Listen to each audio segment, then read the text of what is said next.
How's it going, everybody? And welcome back to the Shameless Watch Collector.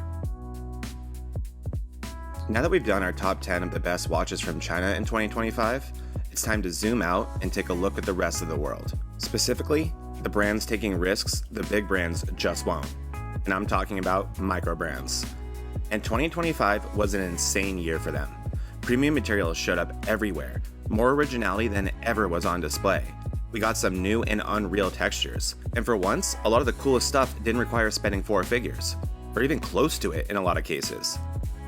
This list was way harder to make than the AliExpress list, because there's just so much good stuff out there, and so many brands deserve the spotlight.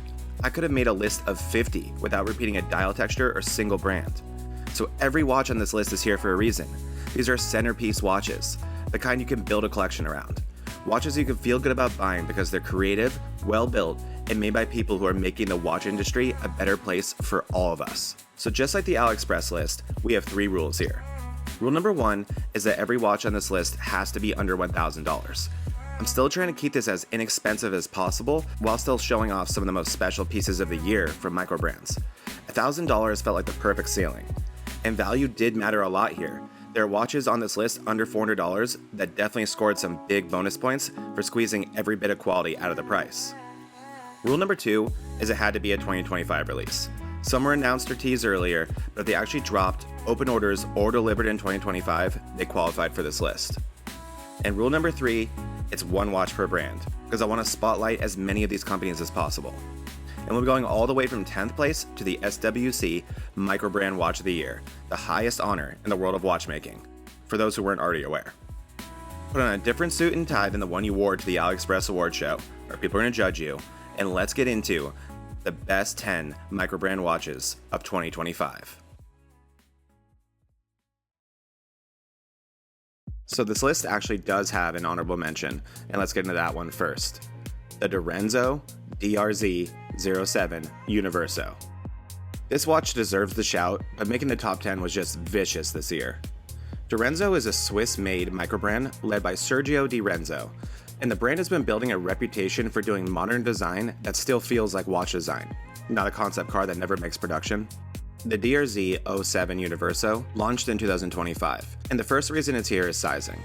It's 37.5mm wide and about 45mm lug to lug, and it stays under 11mm thick, so it wears like a dream on basically any wrist. Then you get the details that Direnzo is becoming known for. Those sliced lugs, the bowl-shaped dial architecture that gives it real depth, and a dial lineup that is just loaded with personality, including their first Aventurine dial. They did a great job on this one, and there's a good reason it was the first one to sell out. It's also built like a real daily piece with 100 meters of water resistance, a screw-down crown, and extra hard coating across the metal parts to help with day-to-day scuffs. Inside, you have the Sellita SW201 movement. This is Sellita's Swiss automatic workhorse, comparable to an ETA 2824, but it's from Switzerland, which is not something you see at this price point very often. And then there's the bracelet, where they partner with Notice, another well-known and very loved microbrand, to include their Nodex on-the-fly adjustment clasp. That's one of those features you don't appreciate until you get it, and then you start wondering why every watch doesn't have it, and no one is going to complain about a collaboration with a great brand like Notice. So yeah, Swiss-made, thoughtful proportions, strong design language, and one of the better, modern, everyday executions of the year, all for just under $1,000. That will get you an honorable mention, and shout out to Direnzo, and we'll talk more about the rest of their collection on our next Microbrands video. Okay, so now let's get started with the top 10. In 10th place, we have the Vario Futurist. Starting things off with a brand that's quietly built one of the most consistent design identities in the microbrand space. Vario is based in Singapore, and they've made a name by doing vintage-inspired ideas with enough originality to feel like it's theirs.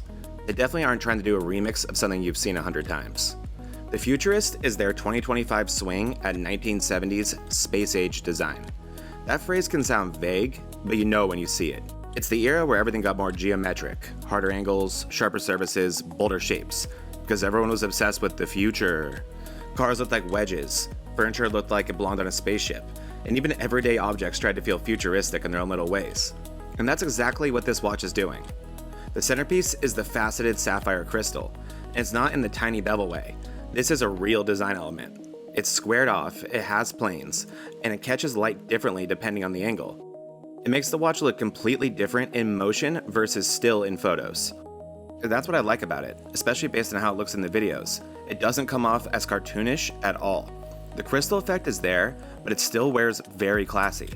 From a distance, it reads like a clean dress watch, but then when you get close, it turns into a conversation piece. Spec-wise, Vario nailed it here. You're getting a 39mm case, 10mm of thickness, and a very wearable 48 lug to lug. You have 316L stainless steel and 10 ATM water resistance. Inside is the high-beat Miyota 9039, so 28,800 vibrations per hour, 24 joules, and more than 40 hours of power reserve. A premium movement to match everything else on this watch. It also comes with an Italian embossed leather strap, and loom options include either C3 or BGW9, depending on the variant. It's not a super cheap watch, around $648, but the materials are premium, the movement choice is smart, and the design is generally different and interesting without being weird for the sake of it. In 9th place, we have the Studio Underdog, Avocado, and Guacamole Chronographs. If you somehow don't know Studio Underdog yet, they're one of the most culturally important microbrands right now. They took the idea of serious watchmaking and injected it with color, humor, design confidence, and originality. And they put all of that into very high quality watches with incredible attention to detail. And if Studio Underdog keeps going at the same pace, they're going to outgrow the Microbrand label sooner rather than later. This release made the list for a bunch of reasons, and in the funniest way, it feels like it was designed specifically for this channel. So first, I'll reveal something dumb about myself. Little details attach me to watches more ways than they should, and this one's a perfect example, and I hope I'm not the only one that this happens to. The order window was only open from 3 p.m. to midnight BST on my birthday, May 8th. Second, you guys probably know by now, I have a weakness for fruit dials. I don't know why, but if you take a great design and make it look like a fruit, I want it in my collection. And Studio Underdog is a huge reason as to why that look became so popular in the first place.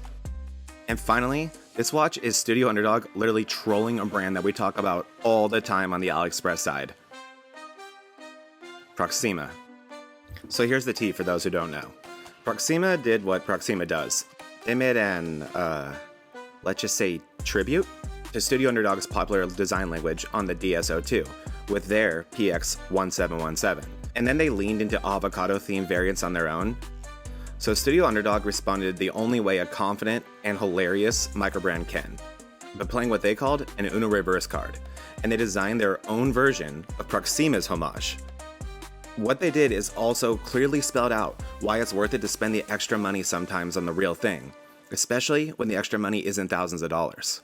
Studio Underdog's dial has depth, the printing is crisp, the textures and color transitions look intentional instead of just green. The little design touches feel considered, down to the way the subdials integrate and how the color palette balances across the face. So yeah, I like Proxima. I say plenty of good things about them on this channel, but Studio Underdog clearly took this personally. And the result is hilarious, high quality, and exactly the type of microbrand stuff that makes this whole hobby a lot more fun. And since we're talking specs, these are hand-wound chronographs powered by the Seagull ST1901, with the classic calm wheel charm that makes budget mechanical chronographs so addictive. When this watch was available in its small window, the retail was $675. Good luck paying that now though, as you'll typically find it around $900 in the secondary market. And that's kind of the reason why it's so high on this list, is its availability, or lack of I should say. And that's also why these watches are borderline investments, because the demand stays so high and the supply really does stay so low. But this is a super fun and great piece from Studio Underdog with an awesome story behind it. And I definitely think companies are going to think twice about copying them again in the future after this watch. Moving on to 8th place, we have the Vaer Tideseeker. Vaer is a Sydney-based microbrand built around coastal life and practical design. The brand was founded by an architect and product designer, so their watches lean heavily into clean, intentional shapes and features that are meant to be used instead of just admired. They're one of those brands that feels like it was created by someone who genuinely wanted a watch that just didn't exist yet. The Tideseeker specifically is built around a tide tracking indicator, which is an exciting change of pace compared to what feels like the thousands of moon phase watches we've seen lately. Here's a quick explanation of what it does. Tides follow a repeating cycle, and a tide watch uses a semi-diurnal tide movement to approximate where you are in that cycle. Once it's set correctly for your location, it gives you a simple reference for where the tide is headed. If you surf, fish, sail, or spend considerable time around the coast, that's very useful. And if you don't, it's still a rare enough complication in the watch world to where it feels special and unique, especially when it's done properly like it is here. Now let's talk design, because Bauer didn't stop at the tide tracker and call it a day. The white dial version specifically is one of my favorite dial designs of the year. The raised numbers actually look like little piles of sand to me. It's subtle, but once you see it, the whole watch just feels like it belongs on the beach. I just love it. And one of the more impressive things to me here too is how much the colorways change the entire vibe of the watch. Same watch, but just totally different personalities depending on the dial choice. The darker variants can pass as dress watches. That's not easy to pull off, and I always admire when it's done this well. The specs are strong here too. You have a 39mm case that's 10mm thin and a very wearable 45 lug-to-lug. You also get 316L stainless steel, sapphire crystal with a box profile and inner AR coating. You have super luminova for night visibility and 100 meters of water resistance, so you actually can bring it to the beach. Movement-wise, it uses the Ronda Quartz mechanical tide movement, which has up to 5 years of battery life. You gotta love that amazing Ronda battery life. The price on this one starts around $589, which feels fair when you consider how much originality is baked in the design and function, paired with exceptional materials. In 7th place, we have the Baltic Aquascaphe MK2. Baltic had a big 2025 with a bunch of great releases, especially their chronographs. But for this list, I wanted one that stayed under $1,000 while showing real evolution and value. The original Aquascaphe really put Baltic on the map back in 2018, and it nailed that neo-vintage diver vibe with clean proportions, tons of charm, and a very wearable profile for a dive watch. But the MK2 here is not just a quick refresh. Baltic kept the identity and upgraded the parts people care about on dive watches. The first big upgrade is the sizing options. The MK2 comes in 2 sizes now, 39mm or 39.5 at the bezel. And the lug-to-lug changes with it as well, 45mm on the 37 and 47 on the 39.5. That 37mm option is the headline for a lot of people because it gives you the same Aquascaphe personality and a more compact, vintage-leaning fit, great for smaller wrists. Second, the case and finishing feel more intentional.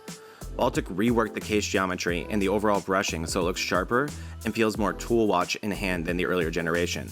It still reads Baltic immediately, but it feels like a more mature execution of the same idea.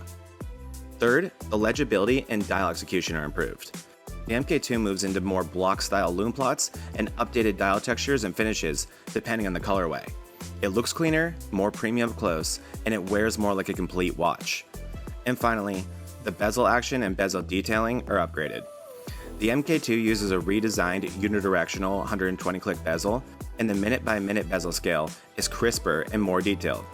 It's a smaller change you probably wouldn't realize unless the watches were side by side, but then you'd immediately understand why they refreshed it. Baltic also leveled up the specs. You get 316L stainless steel, a sapphire insert on the bezel, double dome sapphire crystal, super luminova BGW9, a screw down crown, and 200 meters of water resistance. Inside is the Miyota 9039 automatic.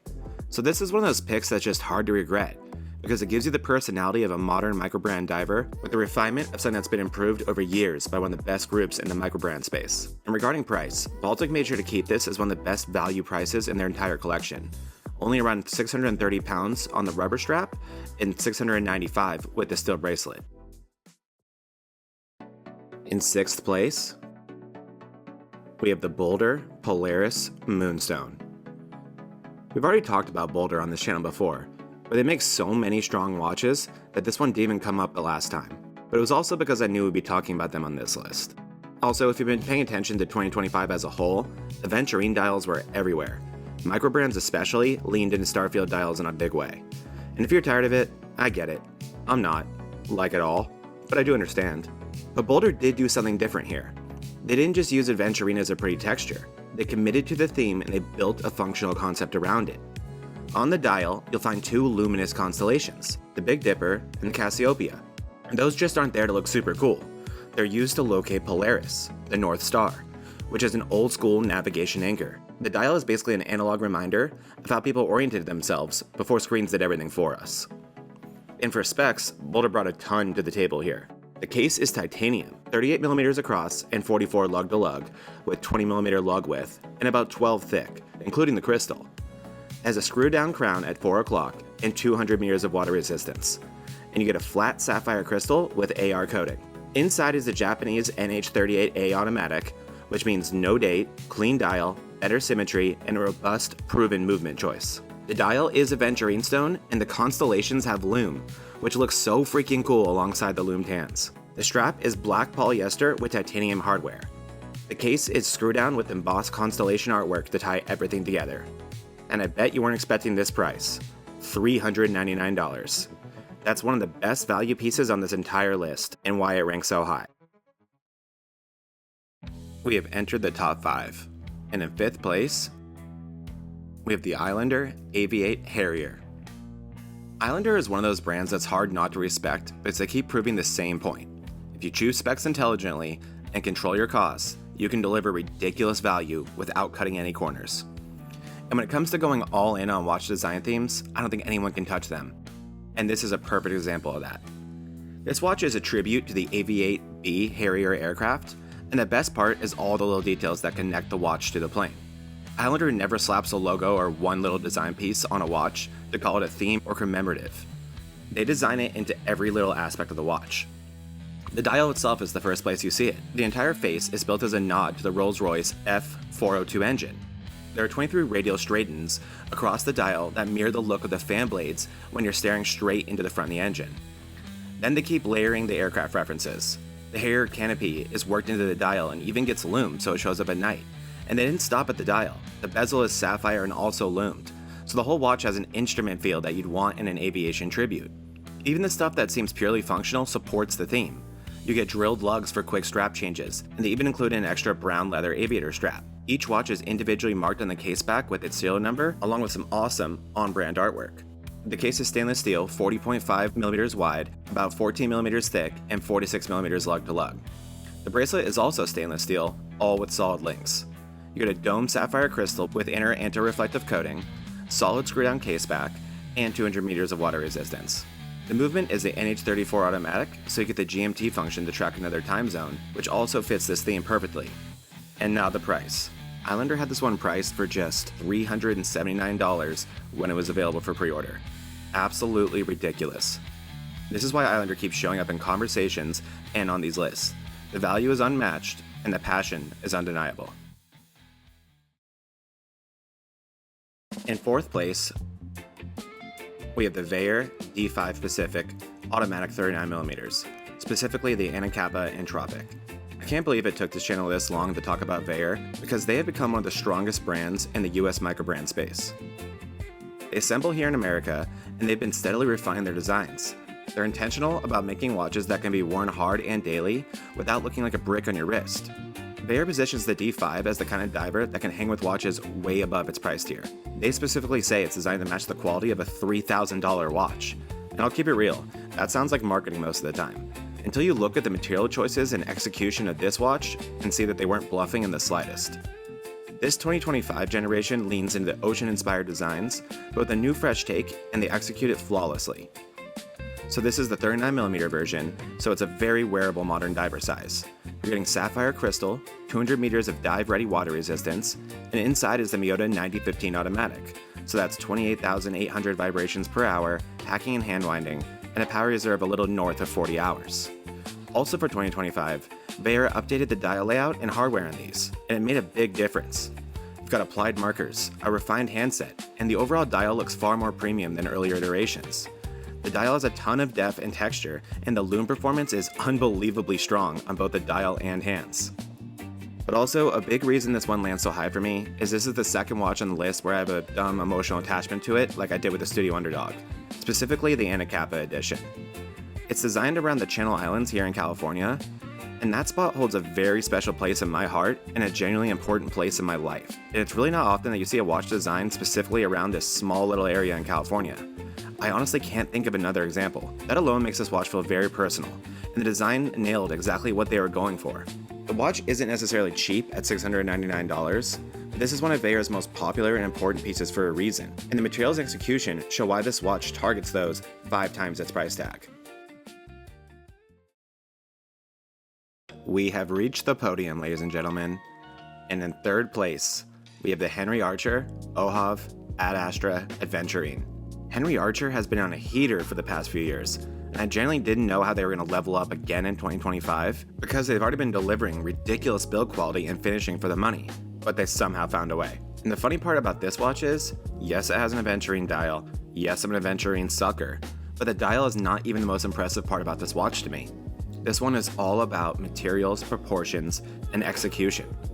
You're looking at a 40mm case that's 47 lug to lug and only 11.45 thin, so we're as balanced and modern, like all Henry Archer pieces if we're being honest with ourselves.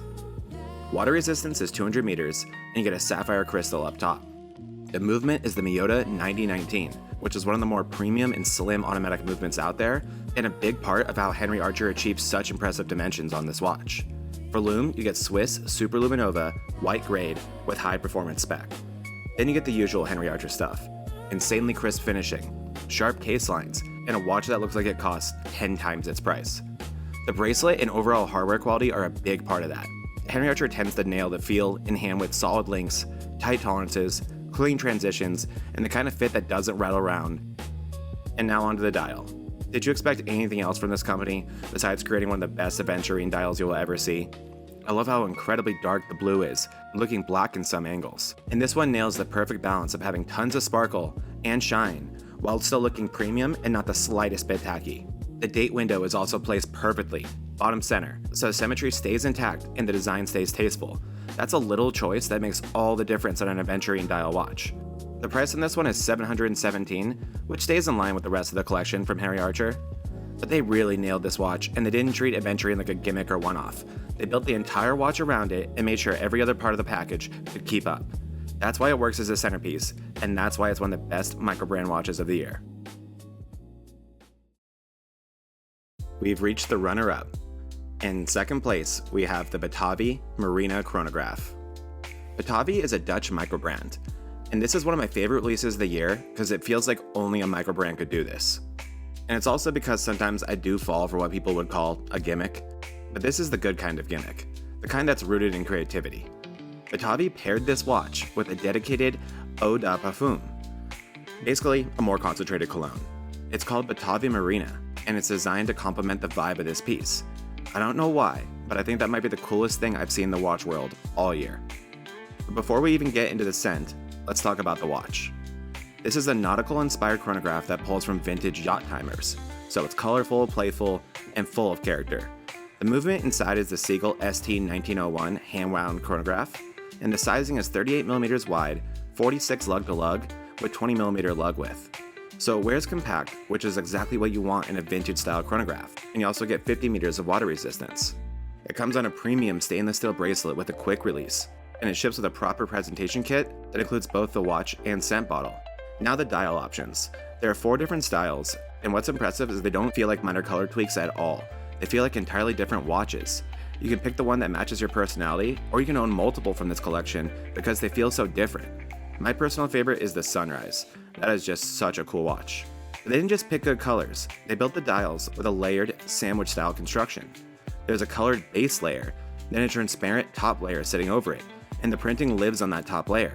So when light hits it, you get real depth and shadowing. They also cut the top layer to reveal 2 concentric grain subdials underneath, which makes the subdials pop visually and keeps them very easy to read. It's the kind of detail that seems small until you see it in motion. And then you layer on the scent.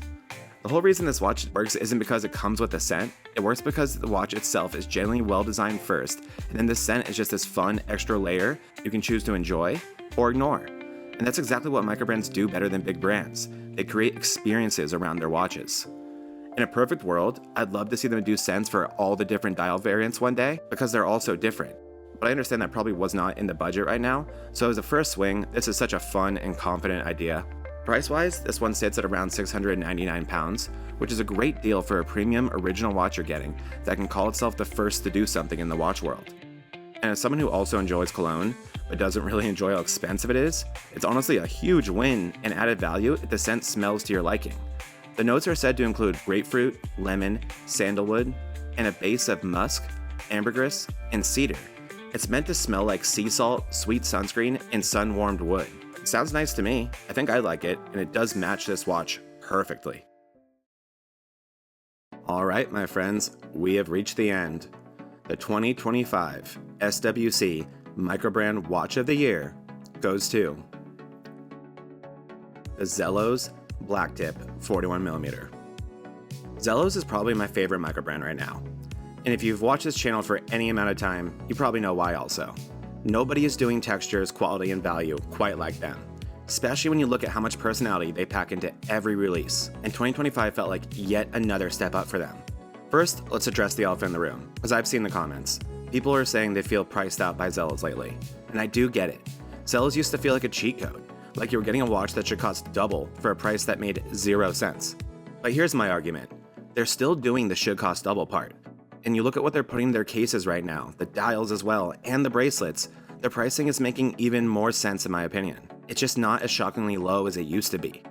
I think the Blacktip is a great example of that. This is a 41mm case that's 47.5 lug to lug with 20mm lug width, and its thickness is listed at 12mm without the crystal. You have 316L stainless steel with brushed and polished surfaces that blend perfectly. The movement inside is the Miyota 9015 with a custom date wheel, so you get the high beat 28,800 BPH performance, but with the Zelos attention to detail on the wheel. The water resistance is listed at 200 meters, and the crystal is dome sapphire with inner AR coating. The lume is Super Luminova, that's either C3 or BGW9, depending on your model, and the bracelet is also all 316L stainless steel and has female end links and a quick adjustment clasp. So on paper, we already have a ridiculously strong watch. That isn't why it's the SWC Microbrand Watch of the Year. It's number one because Zelos makes watches that feel alive like nobody else. Their textures are the headline. Ones like Red Aventurine, their Mother of Pearl, and their new Whirlpool execution that looks like movement trapped under the crystal. And what I love about Zelos specifically is that they extend that texture language beyond the dial. A lot of brands stop there, but Zelos builds a whole identity around it to where their incredible textures often extend to the bezel, which just adds a whole new element to these watches that I just cannot get enough of. That is why Zelos fans keep coming back. Each release feels like it has its own personality and brings new and exciting designs to the table. And the value is still there. The launch special pricing on this one was $449, with a few textures being a little bit more expensive. And I'm sure the pricing will be higher after the launch window. And these have also proven to be really good holds in the secondary market if you can grab them during the launch specials. And the reason for that is because Zelos has built real demand and the releases tend to move very fast. But with Blacktip's premium specs, incredible finishing, and risk-taking with texture and design, all still priced to where they can easily justify it, especially when you compare it to what big brands charge for far less personality, you have the Microbrand Watch of the Year, and one that you will see on this channel very soon. Alright guys, thank you for attending the award show. I hope you had as much fun as I did. If you made it this far, I mean you already get it. Microbrands are the most fun part of the watch world right now. They're the ones taking the risks, pushing materials, and doing the most fun design work. And if 2025 was any indication, 2026 is only going to get crazier. Drop your pick for the Microbrand Watch of the Year in the comments, and if you think I've committed any unforgivable snubs. Let me know what watch you think should have made the list and which ones you would have replaced. I read all the comments, and I'm always building the next list, and I love discovering new brands, and even more, I love talking watches with all of you. Thank you guys so much for watching, and if you enjoyed, hit like, subscribe, and I'll see you all in the next video. Don't forget, we'll be giving away another watch at 2,500 subscribers. Until next time, Shameless Watch Collector, signing off. And always remember, it's not that serious.